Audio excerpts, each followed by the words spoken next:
In this tutorial, you'll learn how to send GIFs in WhatsApp in just a few simple steps. First, open the WhatsApp application on your phone. Navigate to your chat list and select any conversation where you want to send a GIF. Once you're in the chat, tap on the sticker icon located at the bottom of your screen right next to the text input field.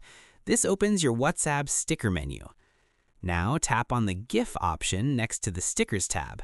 You'll see a collection of trending WhatsApp GIFs and animated stickers. To find specific GIFs in WhatsApp, use the search bar at the top. Type any keyword like happy, hello, or celebration, and WhatsApp will display related GIF results instantly. Browse through the options, tap on your preferred GIF, and it will send immediately to your chat. It's that simple. That's how you send GIFs on WhatsApp Messenger. If this helped you, leave a like and drop any questions in the comments below.